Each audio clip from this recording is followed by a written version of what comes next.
Devin Williams is now a member of the New York Yankees. Nestor Cortez is now a member of the Milwaukee Brewers.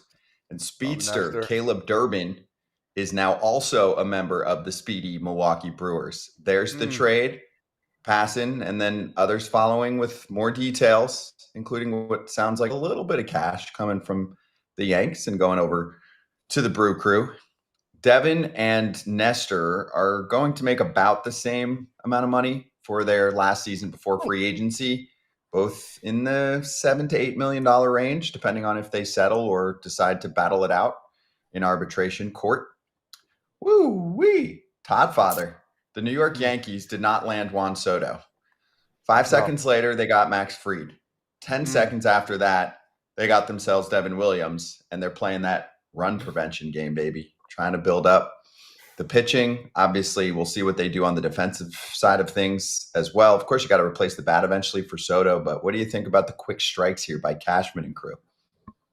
I think it's great. I do. I love Nestor Cortez. I do. I think he's a good pitcher. I think they do needed some bullpen pieces, and I think this is people are like, oh, this is a start. This is a big start. This is a big start for the Yanks. Probably, if Kratz, you would agree with me, the best changeup in baseball, I would say. Possibly ever. Possibly. Don't tell Trevor Hoffman. But no, but ever. He has one of the filthiest changeups. He's a guy that comes in and usually dominates the game, whatever inning he comes in to finish. You think about their starting rotation. Let's go. Can we go over this real quick? Their starting rotation now for the Yankees. Go ahead. We got. Help me out here. Nestor. We got. Well, no, for Yankees. Nestor. We got Cole. We got Fried. Go second. Rodon. Heel. Some connection of Clark Schmidt. Okay, so I would say one more starter would be nice. I think they're good now. I think they're good, but I want them to be great. With Devin Williams coming in at the back end too, I'm not mad at this trade at all. I'm not mad at all. Caleb is a good player too, yet to be seen, yet to be played. I think that's a good fit for him in Milwaukee. Kind of get out of New York a little bit. There's some guys that need to, that belong in New York, and some guys that need to get away. And I really think he needs, to find his way with the Brewers. I don't see this as a bad trade. I think the Yankees got one of the best relievers in baseball, and this is still a start. They still need to keep going. I'll double down on it. Okay. He is the best reliever in baseball. Ooh. He's the best closer. I don't care what happened in his last outing of the year. Love that. When Pistol Pete hit a dinger off him. But the Yankees have Stroman. So you're talking about 6 solid starting pitchers. To me, they need some more offense. But this move is huge. You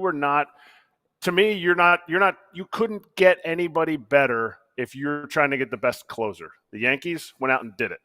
They got the best left-hander available in the free agent market, not available. I think Crochet could possibly be better than Fried. Cashman is doing it. The only issue that I see here, it's another 1-year rental. Nothing wrong with 1 year. It's just how do you lock up and make your bullpen good year in and year out as the Yankees? You do what they've been doing. All 1-year stuff. They took a flyer on Luke Weaver. Look what that's done. They still have Mark Leiter Jr. Mark Leiter Jr. I like that. Not Al Leiter Jr. Uncle Al would like that. Now, perfect. Now this is look, Jake Cousins, Tim Hill. They were on the White Sox last year. Nasty doing slider, Jack. Cousins. Jack, and then they helped take them to I thought Cousins should have shown up as the closer when they were having issues. But there's a mechanism that they're doing in the bullpen there, and then they add this guy to it. They add Devin Williams to it. Huge. It's absolutely huge. And he's cheap. He's very cheap. $8 million. That's not $8 to $9 million in arbitration. Give that man his money and extend him. I was just going to say that. Extend him now. I did talk about starting pitching, but it's their turn to go to the bats now. They need to get some sticks. I know this is all new. This is all just coming to everybody. This is great. We live in a place, as you know, Erik, we live in an area in the United States. It's a what have you done for me lately area. And guess what? They just got him. 10 minutes later, what else? What have you done for me lately? It's time to go out there and find another bat to help out Judge, to help out Stanton and all these other guys, maybe a bat or two. Good pickup for the Yankees, and I believe there's still more to come. Brian Hoke, who covers the team for MLB and has been on the show plenty, said hearing more buzz connecting the Yankees to Alex Bregman. The interest is real. You know, if you looked at roster projections, Durbin was a guy that they thought they could plug in to second base. He can play third base too, depending on how they were going to play things out with Jazz. I'm still very firm on positioning being a problem for the Yankees. I want Judge in a corner. I think we're going to get that now coming up this year. I want Jazz Chisholm at second base, not third base. I think that we might get that if they land Alex Bregman. I have so many layers here. I want to start here, Kratz. Were you surprised about the return? It's not a bad return. I just felt like the Brewers were going to go for some high-end pitching prospect, and maybe they didn't end up getting that. They chose the big league route. So you get Nestor to plug into the rotation, and with the price of starting pitching, the Brewers can't ball like that in free agency. And their rotation was a problem this past season. You're like, I'm into a lot of things with the Brewers. It's one of the best bullpens. It's a brand of baseball that could work in the postseason. It, of course, worked in the regular season. They dominated the NL Central division. But for me, Durbin is actually much more of a Brewer than a Yankee. He's got some of the weakest exit velocity numbers. That is not what the Yankees front office is into. So they were touting like they liked him, but that's not a Yankee. That's not what the stat nerds behind the scenes are into on the Yankees side. And there's plenty of stat nerds on the Brewer side in their front office, but they like the brand that is Bryce Terang, Joey Ortiz, Caleb Durbin, who's 5'6", steals a ton of bags, can play everywhere. He's a dirtbag. Look up the term. He is a dirtbag. It's a endearing term. Long Beach, but he's not like let's make sure we're not putting him in the category of like a Nick Madrigal. Not to throw shade to Nick Madrigal catching strays here, but that dude had no thump. This guy went out to the fall league, had 5 dingers. He had 13 dingers this year in AAA. I think it was in AAA. Maybe it was all of those levels. I get it. I get that I have the stats right here. There's a whole season he had 13 dingers. Concerning part, he had 1 homer against lefties, and he's a right-handed hitter. But he does have pop. The biggest thing for me, and this is why he will fit into the Brewers started cutting down strikeouts. And I don't care if you can run. If you can't get on first base, you ain't doing jack. He has never once struck out more than he has walked in a season. That's incredible. In the minor leagues. It's like 11% walk rate. It's impressive. It is impressive bat-to-ball skills. And he is not just a slug or he's not just a speedster that can't get on. He'll hit some dingers. And in Milwaukee, whoo boy, I love that place to hit. It's no Cincinnati. With the tiny little. You can't see the. Yep. See, now I moved it. Now Jared's gonna be pissed, but that's where. Yeah, that's easy homers there. But Milwaukee's pretty close. It's rude.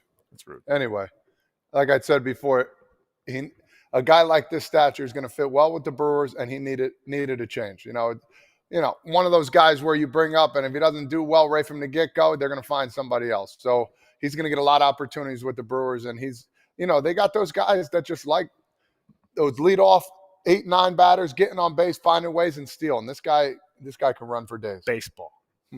Ballers. All right. How are we feeling about the Brewers rotation? A little bit better now. So we've got Freddie Peralta. Hopefully Brandon Woodruff is back to start the season, if not early on in the season. Aaron Savali, who they traded for last year.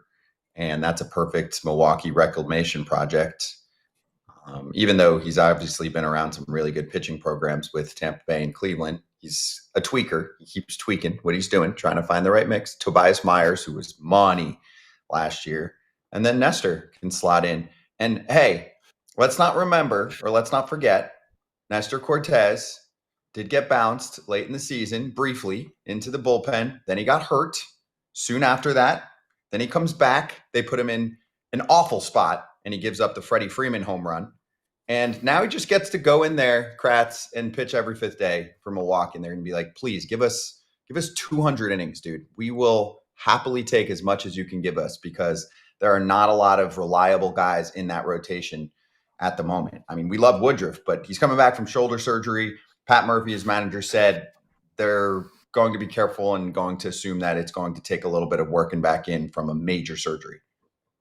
I mean, if we would put the list up, we can't. The list of starting pitchers, Freddie Peralta's your long guy. Freddie Peralta's going to give you 7 innings. If Nestor can be a 6-inning guy, that's an upgrade. Other than that, there's a lot of usage of 4- and 5-inning starters. Can Tobias Myers take the next step?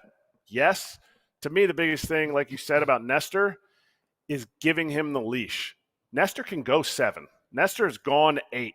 This is a recent all-star. He wasn't an all-star this past year. He's a recent all-star that, to me, he made 30 starts last year. Should have been 31 because of that piggyback day. Technically, he was ready to start that day, so he's available. He is ready to go. He also knows that every opportunity is an opportunity for later in his career, because when I played with him, this dude was bounced around, pushed back and forth, thought he was going to go to Japan, and then he made the big leagues again for like his 3rd or 4th time, and he made the all-star team. So he knows free agency is coming. This man's hungry. In my opinion, Nestor Cortez is hungry, and he is going to be a huge piece. I still think they need another innings eater because Big Woo, Brandon Woodruff, is not going to give you a ton of innings, or he shouldn't give you a ton of innings coming off the shoulder surgery. Especially early. Yeah, for sure. 100%. Do you guys think some teams knew something or just weren't comfortable with the Devin Williams medicals? He missed half of last year, had the spinal issue, and the Yankees were like, hey, this is worth it for the risk. I just thought he was going to command a really high-level prospect. Yeah, I did. But Durbin's good, high floor, low ceiling. I thought they were going to try and get someone that they can point to for a long time. Look at the difference between the Devin Williams trade and the Josh Hader trade. I'm aware there's one more year of control that was in there for Hader, but they end up flipping him and turning that into William Contreras, who's a all-star catcher. They got themselves Piamps in the bullpen back then, and I think there was one other guy. That was later on, okay? There was the Oakland Estuary Ruiz, then eventually they trade him. But they got themselves into that deal, right? But anyway, my point is the return that they end up getting was more of a long-term return. I get it. Durbin hasn't cracked the big leagues yet, so you get him for the long term. But I don't know. I thought that other teams would be more competitive for him because this is one of the top few closers in baseball. You get him for one season. You're not locked into a long-term deal. If you're a low or mid-market team, this is fair game for anyone to try and build a mega bullpen. And here come the Yankees being the most aggressive. You got so many, I would say, fans and owners leading the way complaining about how there's so much misbalance in baseball. Anyone could have had Devin Williams. This is not the Juan Soto contract conversation. So if Devin Williams is shining in the Yankees bullpen this year, you're not going to be like, oh, it's so unfair. Look what the Yankees did. The Yankees have a mid-level prospect tier. They just figured out a way to give themselves some starting pitching depth and trade a guy who's, I don't know where he is in Baseball America's rankings, but not high. Although he came off a huge fall league. He did awesome out there, and that can raise some eyebrows. He's a guy that will plug into a team that still wants to win. And exactly what you said, you might have glossed over it and people didn't hear it. Starting pitching depth. They were willing to trade from your starting pitching depth. The Brewers might not want somebody to sit in AA, AAA that has a chance to make it up to the big leagues. They want to compete this year. They still have Christian Yelich on a $200+ million contract. They have Jackson Chourio, going to shine in his sophomore year. They have a good team. So maybe other teams were willing to give the Brewers, 2 or 3 AA prospects. To me, this is this year. This is almost like the Corbin Burns, like DL Hall, Joey Ortiz, definitely higher prospects, but guys that they're going to be able to plug in almost immediately. And also keep in mind the Brewers lost Willie Adames, Todd Father. So now they're reshuffling the infield. And also, it's not the worst problem if they've got one extra dude. And like you said, you got to figure out who shines here because Durbin hasn't played in the big leagues yet. Joey Ortiz was first year last year. It sounds like he could be the shortstop. And then Murph said it. Murph said Terang stays at second because he's like the best defensive second baseman in baseball. He won the Gold Glove. And then Durbin can mix and match. People get hurt. Guys get days off. platoons exist, and Durbin can play in the outfield too. Yeah, and just to wrap it up, like you said, these guys can play different positions, and that's going to help trying to figure out where they go next. If they feel like one guy needs to play this certain spot, I'm sure these young cats aren't afraid. Hey, listen, put me there. I just want to play. I'm hungry, like Kratzy said. I want to have a winning ball club. I'll play wherever we need to go. Let's say Durbin's ready to go. I mean, could you see a world where Durbin and Ortiz handle the left side? Yes. I wouldn't have said that. I would have said based on moving. I know we got to get to a break, but based on seeing Terang move, I thought he was going to be pushed to short. That's why I asked Murph that question, and he was like, I don't know. I like it. Maybe there's something I don't see in Ortiz. You can't give up defense at shortstop. But remember, Willie Adames wasn't real great at short last year. Mm-hmm. So there's maybe a chance to upgrade there still defensively with one of those guys stepping in. Yep, good call. And I'll just cap it with props to the Yankees going for it, man. This is one of the best relievers in baseball. He's coming off a sour note, giving up that home run to Pete Alonso, but that was an anomaly. If he's healthy, you got to trust their medicals. They just made a huge upgrade to that bullpen.